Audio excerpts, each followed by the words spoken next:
और मेरे सामने उपस्थित इस सीमापुरी विधानसभा के सुंदर नगरी के जिम्मेदार साथियों, मुझे भाई अनिल सागर जी के चुनाव में आपके बीच आने का मौका मिला। अनिल सागर जी ने और उनसे पहले वक्ताओं ने बहुत सारी बातें आपके सामने रखी। इनके मन में इच्छा थी कि मैं भी आके आपसे अपील करूं, हालांकि करनी भी चाहिए क्योंकि 5 साल में मौका एक बार आता है और उसके बाद अगले 5 साल तक हम जिस नेता को वोट देते हैं उसकी तरफ देखते रहते हैं कि अब ये क्या करेगा। लोकतंत्र में बहुत खूबसूरती है, जिसको आप वोट देते हैं, जो लोग वोट की वैल्यू समझते हैं वो सोच समझ के देते हैं, जो नहीं समझते वो बिना जिम्मेदारी के देते हैं। जो वोट देते हैं और अगर वो नेता जो आपसे वादे कर रहा है, अगर उनमें से एक भी वादा पूरा ना करे तो आप उस नेता का कुछ नहीं बिगाड़ सकते। जबकि आपके आसपास ये बाजार है बहुत अच्छा, अगर आप यहां से कोई भी सामान खरीदोगे जो 100 रुपए की कम कीमत का भी होगा, अगर वो सामान अच्छा ना हो या जो उसकी विशेषताएं लिखी हैं, खूबियां लिखी हैं सामान की, वो खूबियां उस सामान में ना मिले तो आप दुकानदार के पास जाके उससे कह सकते हो कि भाई अपना सामान वापस रख ले, मैंने पैसे दे। अगर दुकानदार न माने तो आपके पास अधिकार है कि आप उपभोक्ता अदालत जाकर अपनी एप्लीकेशन रजिस्टर करा सकते हैं कि इन्होंने ये वादे किए थे और इस सामान में खूबियां नहीं। जबकि 100 रुपए के सामान के साथ ये रियायत है, ये ताकत है, ये अधिकार है, लेकिन जो करोड़ों रुपए से कीमती वोट है, जो 5 साल का भविष्य मुस्तकबिल तय करती है, उसके साथ ये सुविधा हमें नहीं। तो हमें चुनाव से पहले वादे सुनने का और चुनाव के बाद नेता के इंतजार में 5 साल देखने की हमें आदत हो गई है। 5 साल बाद जब चुनाव आता फिर नेता हमारे बीच में आते हैं, आपसे कहते हैं वोट दो, हम आपकी जिंदगी बदल देंगे।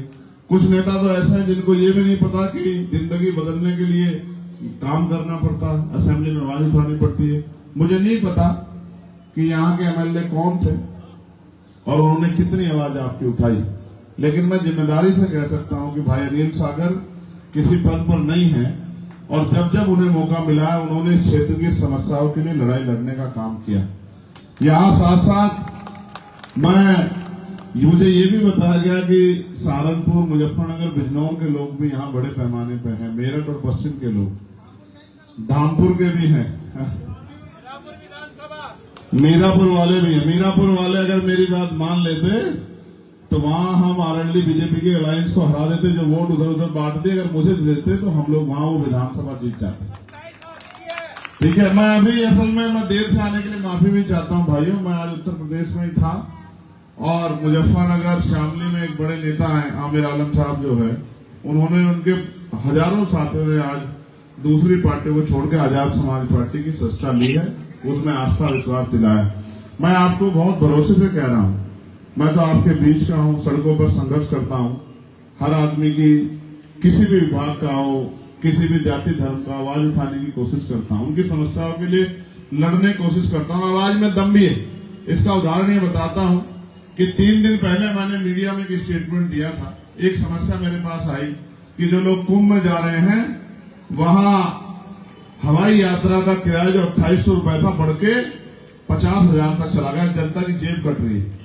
मैंने तत्काल उस मामले को मीडिया के सामने उठाया। परसों जब पार्लियामेंट चली तो मैंने मंत्री जी का हाथ पकड़ के कहा कि मंत्री जी, आप नौजवान हो, ये सोचते थे कि आप बदलाव करोगे, आपकी सरकार में श्रद्धालुओं की जिस तरह जेब कट रही है, क्या आपको ये दिखाई नहीं दे रहा है? तो उन्होंने कहा क्या हुआ? मैंने कहा ये 2800 रुपए का टिकट है, हम उत्तर प्रदेश के लोग हैं, इलाहाबाद हमारा हाईकोर्ट है, हम वहां जाते हैं 2800 रुपए में प्लेन में, लेकिन आज वो टिकट 56,000 रुपए का हो रहा है। तो ये जेब काटना, लूटना, डकैती करना नहीं है तो क्या है? उन्होंने कहा मैं आज इसका संज्ञान लूंगा और आप चेक करवा कर देख लेना कि अगले दिन ही वो किराया घट के आधा होने का काम हुआ।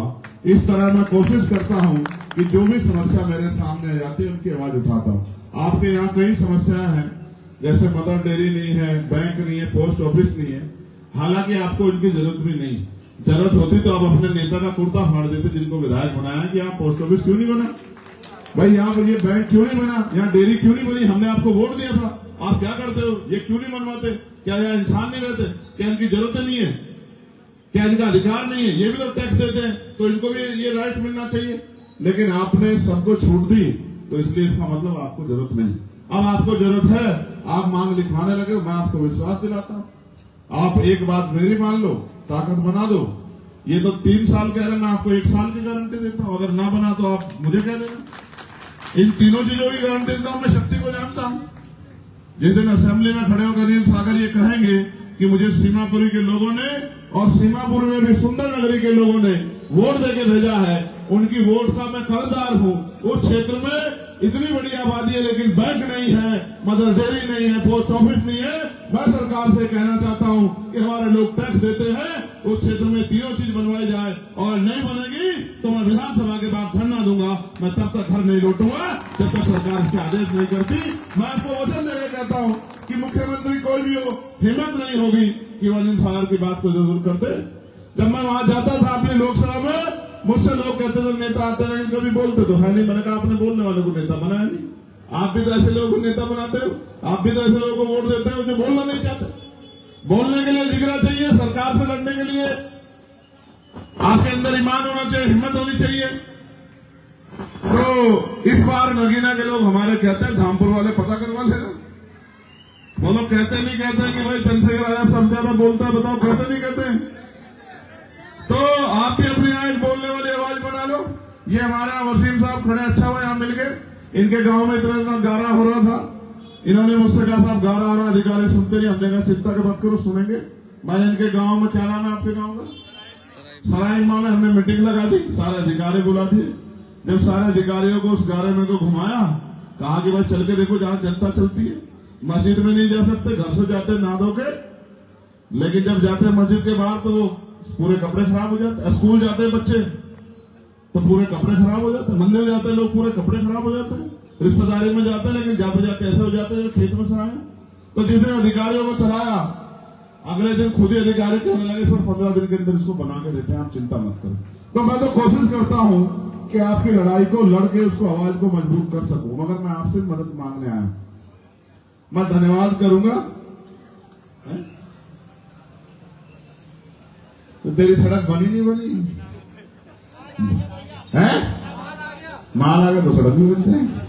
सच बता दो ईमानदार से, झूठ तो नहीं बोल रहा। ये ऐसा तो नहीं हो जाए एक नेताजी वो ऑटो में बैठ के चल देते हैं हर जगह, ऐसा वाला खेल तो नहीं है।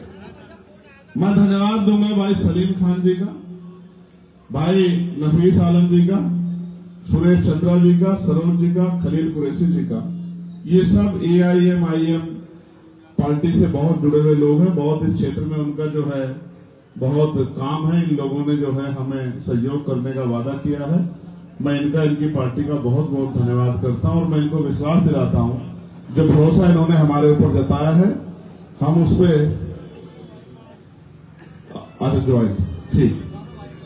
अच्छा, AIM वालों का समर्थन है और सलीम खान, नफीस आलम, सुरेश चंद्र, सरोज जी और खलील कुरैशी जी आजाद समाज पार्टी ज्वाइन कर। मैंने अपने शब्दों को वापस लेता हूं, सही बात ये। तो मैं इन सबका बहुत धन्यवाद करता हूं। मगर मैं आपसे पूछना चाहता हूं, जब आप 10 रुपए का सामान लेने जाते हो, 20 रुपए, 50 रुपए का, तो सामान को देखते उठा के कि भाई ये सामान पूरा है नहीं है, ये एक्सपायर तो नहीं हो गया। दवाई सोच लो, देखते हो। तो जब आप कीमती वोट डालने जाते हो, जिससे अपने 5 साल का भविष्य चलता है, अपने क्षेत्रों की आवाज उठती है, अपने क्षेत्रों में सड़क, बिजली, पानी और तमाम तरह की समस्या का हल होता है, तो अगर आप नेता नहीं चुनोगे अच्छा, तो फिर आपको अगले 5 साल परेशान होना पड़ेगा। मैं चंद्रशेखर आजाद आपको विश्वास दिलाता हूं कि भाई अनिल सागर पूरे दमखम से आपका भाई, आपका साथी, आपका परिवार बनके आपकी लड़ाई को लड़ने का काम करेंगे। कभी आपको निराश नहीं करेंगे और नेता उतरे, इनको आपको ढूंढना नहीं पड़ेगा, क्योंकि ये व्यापार के लिए राजनीति नहीं कर रहे। ये बाबा साहब अम्बेडकर के द्वारा जो वोट का अधिकार हमें दिया गया है, उस वोट के आधार पर आपकी आवाज बनना चाहते हैं। ये रिजर्व सीट है, आपको शेड्यूल कास्ट के किसी व्यक्ति को वोट देकर चुनना है, इसके अलावा कोई रास्ता आपके पास नहीं। जब आपको शेड्यूल कास्ट के व्यक्ति को मौका देना है तो एक मौका अनिल सागर साहब को दे दो। एक मौका आप मेरे जैसे सागर साहब को देके देखो, हो सकता है आप कहो कि अब हमें किसी दूसरे नेता की जरूरत ही नहीं है, अब हमारा काम ही हो गया। तो मैं आपसे अपील करता हूं, क्योंकि प्रचार का समय भी वो आखिरी दौर में चल रहा है। आप इतनी देर यहाँ इंतजार कर रहे थे, देर से आने के लिए माफी, लेकिन मैं आपको विश्वास दिलाता हूं कि मुझे आपसे बहुत उम्मीदें हैं कि इस लड़ाई में आप मेरी मदद करो, क्योंकि आप भी चाहते हो कि चंद्रशेखर आजाद और ताकतवर हो जाए, जो जहां हमारी आवाज नहीं पहुंच पा रही हमारी आवाज को उठा के हमारी लड़ाई को मजबूत कर सके। तो मैं आपका धन्यवाद करता हूं। जिन साथियों ने आज ज्वाइन करने के लिए जो है अपना जो है हिम्मत और हाथ आगे बढ़ाया, मैं उनका भी बहुत धन्यवाद करता हूं और मैं आप सबका भी बहुत धन्यवाद करता हूं।